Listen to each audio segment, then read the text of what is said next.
Final AFF U23 tahun ini akan menjadi ulangan partai final 2 tahun lalu. Saat itu timnas U23 takluk dari Vietnam setelah kalah melalui adu penalti. Lalu apakah performa timnas saat ini cukup untuk membalas kekalahan dari Vietnam? Terlebih kita bermain di kandang sendiri di Stadion Utama Gelora Bung Karno. Kita ulas bersama analis sepak bola yang hadir di studio Kompas TV, Gita Suwondo. Selamat malam. Malam, Radi. Sebelum jauh ke pertandingan, kita lihat head to head dulu nih ya.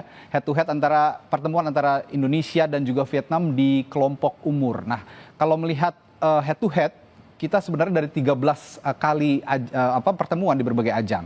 Kita masih sedikit di bawah Vietnam. Kita 5 kali menang, Vietnam 7 kali menang. Nah, kalau melihat performa kita yang 5 kali menang dan mereka 7 kali menang, termasuk 2 tahun lalu kita kalah melalui adu penalti. Bagaimana melihat kan semalam ini? Susah juga kalau mengatasnamakan under 23, karena kan dari tahun ke tahun pasti skuadnya akan berubah. Betul. Bukan seperti senior ya, yang ada beberapa pemain yang masih main. Tapi kalau kita mengacu ke 2023, kita kalah adu penalti. Hernando Ari gagal sebagai penendang ke-6 saat itu. Karena dia pada saat itu mengajukan diri ingin menjadi penendang, kemudian dia gagal. Tapi di saat yang sama, 2 tahun yang lalu juga kita menjadi juara SEA Games dengan di semifinal kita mengalahkan Vietnam under 23 juga dengan 3-2.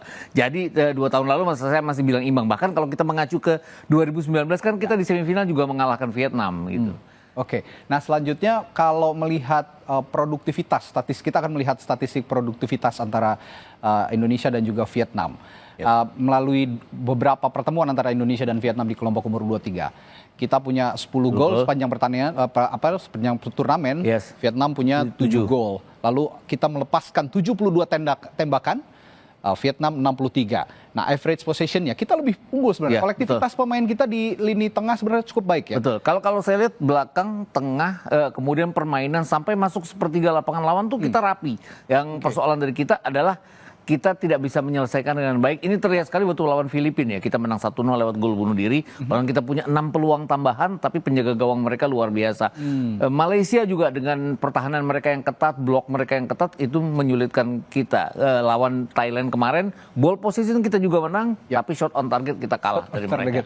Lagi-lagi eksekusi di lini depan. Betul. Dan kalau melihat itu 10 gol, 8 kan datang dari lawan Brunei ya. Jadi saya juga tidak terlalu menganggap Brunei, ya, hasil melawan Brunei diapresiasi iya, tapi yang harus kita lihat adalah melawan Filipina, melawan Malaysia, dan melawan Thailand, di mana kita hanya mencetak 2 gol dalam 3 pertandingan. Oke, tapi Vietnam ini kan punya karakter tim yang selalu meledak-ledak di setiap kesempatan. Terutama kalau lawan Indonesia selalu meledak-ledak. Mereka seolah tidak takut bermain di kandang lawan.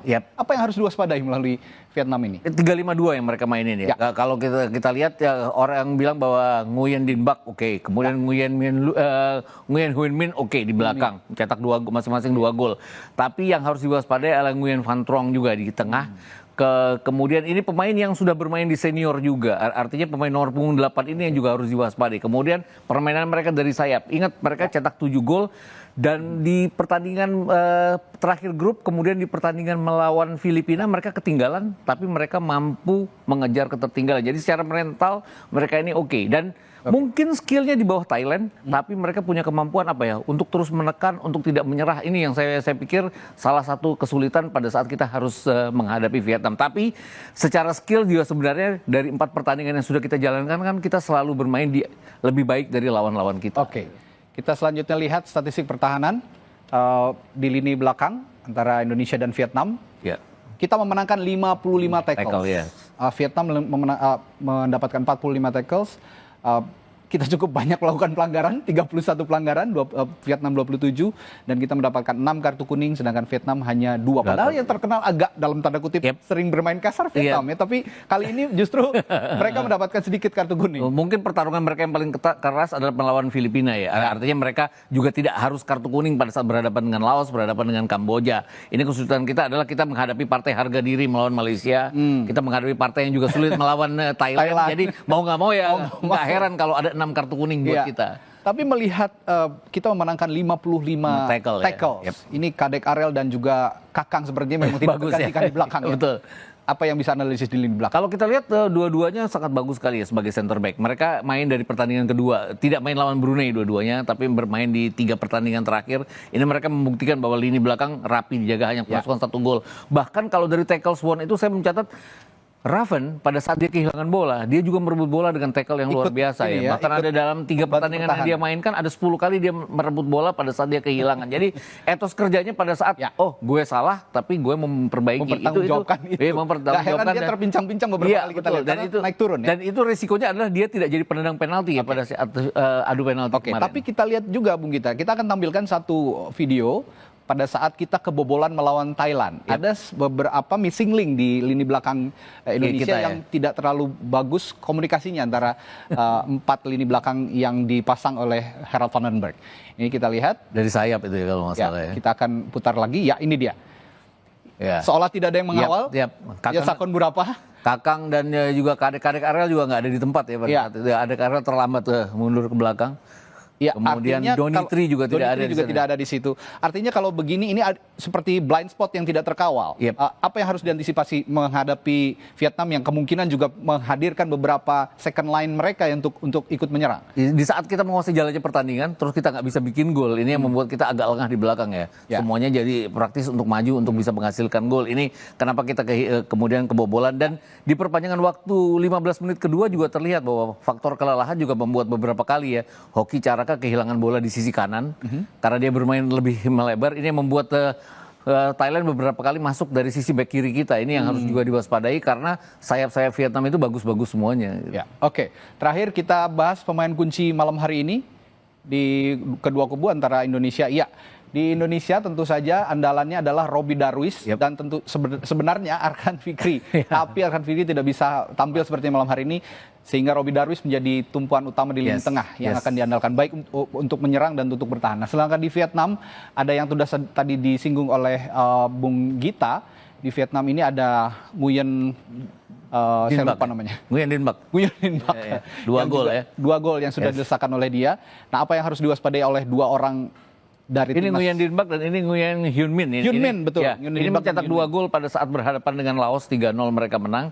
Nguyen Dinh Bak yang luar biasanya adalah dia mencetak 2 gol yang merupakan 2 gol kemenangan di pertandingan terakhir grup melawan Kamboja dan kemarin melawan Filipina pada saat mereka sudah tertinggal. Dia yang mencetak gol kemenangan membuat mereka lolos ke final. Kalau Robbie Darwish saya jelas bahwa bukan cuman perannya di lini tengah ya, dia gelandang bertahan, dia jadi jembatan antara lini belakang dan juga lini tengah dan lini depan, dan dia juga kadang-kadang ada satu golnya melawan, ada satu operan ke dalamnya ya, berhadapan dengan Filipina. Jadi saya pikir untuk set piece ini pasti akan menjadi kerjaan dari kalau saya simpulkan Bung Gita, dialog kita malam hari ini tetap lini depan jadi sorotan utama malam hari ini. Meskipun kemarin Jens Reven yang menciptakan gol, tetapi itu melalui bola mati, set piece. Sehingga gameplay belum bisa diandalkan sepertinya. Kecuali melawan Brunei karena kualitasnya juga cukup jauh gapnya. Nah, kita akan tanyakan, kita akan bahas bagaimana lini serang kita dioptimalkan malam hari ini di partai final bersama legenda sepak bola Indonesia, striker timnas Indonesia. Siapa dia? Sesaat lagi di Sapa Indonesia Malam.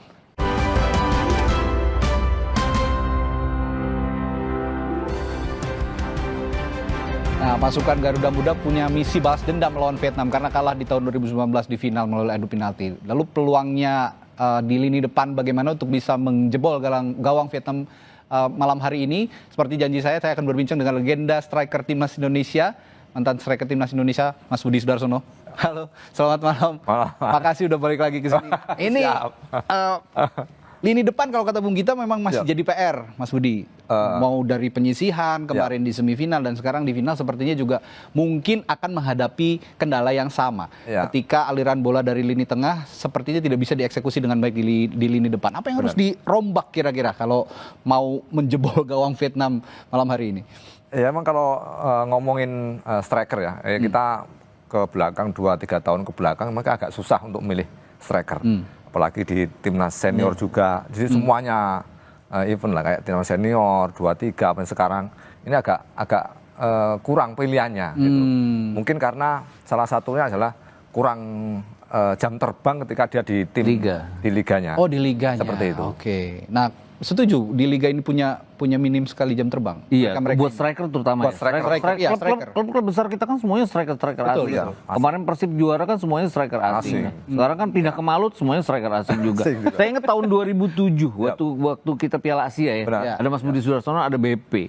Sebelumnya kan Mas Budi Sudarsono ini kan di Persik. Persik juga bersama Christian Gonzalez mereka sampai menahan imbang Urawa Reds. Artinya kan lawan-lawannya itu lawan-lawan Asia jadinya yang membuat mereka pengalaman sehingga waktu di timnas memudahkan mereka jadinya. Nah ini semoga didengar juga nih oleh pelatih-pelatih klub-klub juga nih, kasihlah kesempatan striker-striker kita ya, timnas kita itu untuk bermain. Nah kalau melihat dua striker yang benar-benar murni kita perbincangkan, ada Jens Reven dan Hoki Caraka. Ya. Sebenarnya tipikal mereka ini finisher atau bisa berakselerasi sebenarnya untuk dimanfaatkan juga membantu lini serang dari lini tengah.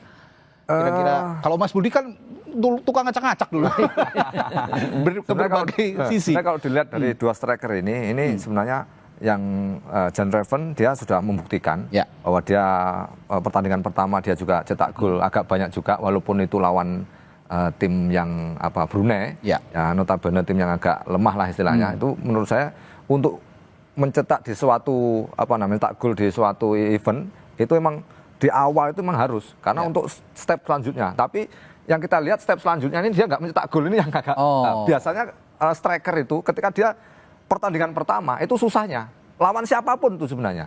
Ibaratnya kalau udah kerannya udah kebuka terus. Iya, itu biasanya seperti itu. Tapi yang kita sayangkan setelah pertandingan itu, setelah dia nyetak berapa gol, berapa kemarin 6 gol kan? 6 gol. Habis itu dia nggak cetak lagi, itu yang ini. Padahal seharusnya biasanya ya kalau dulu kita striker itu ketika kita pertandingan awal cetak gol, pertandingan kedua dan ketiga selalu lebih gampang untuk mencetak gol. Kalau Mas Budi lihatnya kenapa hambatannya kok susah di depan untuk nyetak gol lagi? Mungkin yang pertama suplai juga ada. Suplai dari pemain-pemain belakang, pemain tengah ke depan itu salah satunya juga itu. Ya. Terus cara kita juga bisa juga bagaimana cara kita sebagai striker dulu kan striker itu bukan hanya untuk mencetak gol aja. Jadi kita juga mencari bola kayak gitu dan mencetak gol seperti itu. Ya. Nah, mungkin itu juga salah satunya yang belum dimiliki striker-striker itu. Bung Gita sempat menyinggung Jens Reven ini juga beberapa kali ikut agak ke belakang menjemput bola untuk bisa sama-sama membangun serangan ke lini depan. Tapi kan sebenarnya dia ini finisher. Nah kalau mereka para striker itu membantu serangan, biasanya kalau menurut Mas Budi dan Bung Gita, saya ke Mas Budi dulu. Biasanya kalau mereka ikut membantu lini serang, membantu bertahan dan membangun serangan ke depan, itu sifatnya pivotal atau bagaimana? Tergantung skemanya pelatih. Tapi biasanya pertahanan pertama adalah striker sebenarnya. Gitu. Jadi pertahanan pertama itu striker. Sebelum dia ngelewatin pemain tengah dan pemain belakang kan striker dulu. Itu kita harus ada jiwa bertahan juga harus ada. Tapi lebih banyak jiwa menyerangnya daripada bertahannya seperti itu kan. Kalau Bung Gita gimana, Bung? Saya itu kemarin waktu pertandingan lawan Thailand ya. Kan saya nonton sama teman saya, salah satu pengamat salah satu TV juga kan. Sampai dia bilang, ini gimana ya kita nggak bisa cetak gol waktu masih 0-0 lah. Kalau kita ketinggalan 1-0 kan. Terus saya tuh iseng bilang, Hoki Caraka masukin aja biar tandem sama Jens Reven. Sama Jens Reven. Akhirnya kan dilakukan itu kan, nggak ada pilihan. Tapi saya pikir adalah Jens Reven yang lebih ke kiri, Hoki Caraka yang akan jadi finisher. Tapi ternyata enggak ya. Dan secara kinerja Hoki Caraka lebih banyak kehilangan bola jadinya. Dan itu yang saya pikir bahwa kenapa nggak Jens Reven yang membangun serangan, karena dia kan lebih punya kemampuan untuk bertahan, lebih keinginan untuk dan secara postur juga lebih mumpuni. Tapi Jens Reven setelah dia nyetak gol kan lawan Thailand jadi nyetak gol juga kan. Meskipun bola mati. Ya, itu enggak masalah. Enggak masalah ya. Nah, tapi itu kan maksud saya dari pertandingan dia pertama dia setelah buka gol, untuk pertandingan berikutnya dia pasti ada. Berarti ini satu hal yang positif ketika Jens Reven bisa mencetak gol di laga semifinal. Ini bisa dilanjutkan mudah-mudahan di laga final. Kira-kira seperti itu ya. Jadi insting menyerangnya, insting menceploskan golnya itu tetap terjaga gitu kira-kira. Nah ini akan kita lanjutkan dialog kita malam hari ini, tapi nanti di Breaking News Kompas TV. Saya akan tutup dulu. Mas Budi sama Bung Gita nanti akan lanjut lagi Breaking News Kompas TV. Kita akan lihat euforia supporter, termasuk taktik apa yang sebenarnya akan dipasang dan line up. Itu yang salah satu nanti akan kita bahas. Line up yang akan diturunkan oleh Harold Van Lonberg di Breaking News Kompas TV sesaat lagi.